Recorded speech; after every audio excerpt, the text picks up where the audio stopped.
تیسری بات جو میں اس میں ایڈ کرنا چاہتا ہوں, جو ہمارے لیے بڑی خطرناک ہے بطور قوم, بطور امت, وہ یہ کہ ہماری مسلمان بھائی جہاں بہت سے کاروبار کے لیے سود پہ پیسہ لیتے ہیں, بہت سی مجبوری پیسہ لیتے ہیں, وہیں اب مسلمانوں میں ٹرینڈ چل پڑا کہ اپنی خواہشات کو پورا کرنے کے لیے بھی لون لینے لگے, یعنی لون پہ سود پہ پیسہ لینے لگے.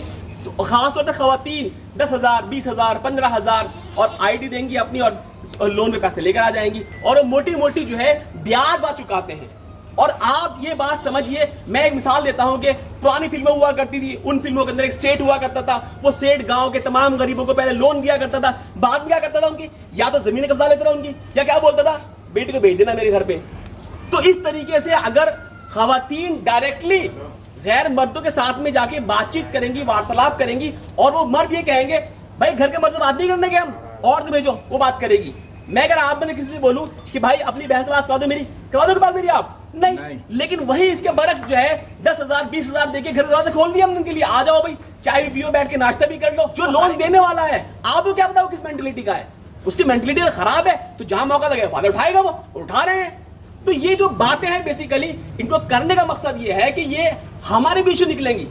ہمارے نوجوان جو سٹے میں پڑیں گے تو وہ برباد ہوں گے, ہماری مائیں بہنیں قرض لیں گی تو ان کی عزت داؤ پہ لگ جائیں گی, اور ان کو اگر کچھ نقصان ہوا تو اس کا ذمہ دار خالص مسلم مرد ہے, خالص مسلم مرد ہے, خالص مسلم مرد ہے. اس کا بیٹا ہے, اس کا شوہر ہے, اس کا باپ ہے, اس کا بھائی ہے.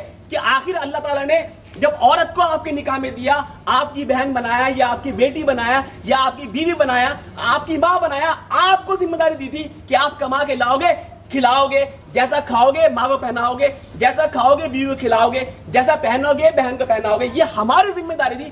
ہم نے اپنی ذمہ داری چھوڑی تو ہماری مائیں بہنیں کسی مجبوری میں یہ کام کے لیے مجبور ہوئی. یاد رکھیے اس کے لیے ہماری جواب دہی اللہ تعالیٰ کے سامنے ہوگی کہ ہمارے ہوتے ہوئے ہمارے گھروں میں اس طرح کی نوبت کیوں آئی. تو یہ 3 باتیں آپ لوگوں کے سامنے رکھنی تھی. ایک تو یہ آن لائن گیم سے ہمیں اپنے آپ کو بچنا ہے, اپنے بچوں کو, نوجوانوں کو بچانا ہے. دوسرا یہ بہت سی کمپنی فراڈ, کسی کمپنی کے فراڈ کرنے کے لیے بیسیکلی بنتی ہے, ان میں پیسہ لگانے سے بچنا ہے. اور تیسرا جو میں نے کہا سود کے بارے میں آپ جانتے ہیں اللہ کے رسول نے فرمایا کہ سود کے 70 درجے ہیں, اور سب سے کم تر درجہ یہ ہے کہ جیسے کہ اپنی ماں سے زنا کر لیا. اس قدر بڑی برائی اس کو کہا گیا ہے. سود کے بارے میں یہ بات کہی ہے کہ جو لوگ بڑھتا چڑھتا سود کھاتے ہیں, اللہ تعالیٰ کے منع کرنے باوجود نہیں مانتے, گویا کہ وہ اللہ اور اس کے جنگ کے لیے تیار ہو جائیں. یہ ہے وہ برائی جس کو ہم بیسیکلی ارتکاب کر رہے ہیں. بدلے میں کرنا کیا ہے؟ بدلے میں ہمیں کرنا یہ ہے کہ ان کاموں سے بچنا ہے, حلال کمائی کمانی ہے, جھوٹ نہیں بولنا, دھوکہ نہیں دینا, ایمانداری سے کمانا ہے, تاکہ اگر ایمانداری سے کمائیں گے تو یہاں بھی اللہ عزت دے گا اور مرنے کے بعد وہاں بھی عزت دے گا. اور یہ بات اس لحاظ سے بہت زیادہ قابل توجہ ہے, قابل غور ہے. ہم سب کو پتا ہے نماز فرض ہے, نماز لیکن نماز قبول ہونے کی بنیادی شرط یہ ہے کہ آپ کا روزگار حلال ہو. رسول اللہ نے فرمایا جس کا کھانا پہننا حرام کا ہوگا اس کی نماز قبول نہیں ہوگی, اس کا حج قبول نہیں ہوگا, اس کی زکوٰۃ قبول نہیں ہوگی, اس کا روزہ بھی قبول نہیں ہوگا. تو پھر بچتا ہے کیا ہے ہمارے پاس میں؟ اس کا مطلب یہ ہے کہ جہاں اسلام میں تجارت جائز ہے, ضروری ہے, کما کے لانا فرض ہے, حلال کمانا فرض ہے, وہیں یہ بھی ضروری ہے کہ نماز فرض ہے تو شرط اس کے حلال روزگار ہے.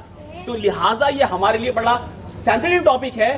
اگر ہمارا اس بات پہ یقین ہے عنقریب موت آنے والی ہے اور مرنے کے بعد دوبارہ تمام لوگ زندہ کر کے اللہ تعالیٰ کے سامنے کھڑے کیے جائیں گے اور حساب کتاب ہمیں دینا ہوگا, تو پھر اس سے بچنا ہمارے لیے شرط ہے. اور یہ ماشاءاللہ سمجھدار ہیں, بچے بھی اتنے چھوٹے یہاں پہ نہیں کھڑے, سمجھدار لوگ کھڑے ہیں, آپ ماشاءاللہ سمجھدار ہیں.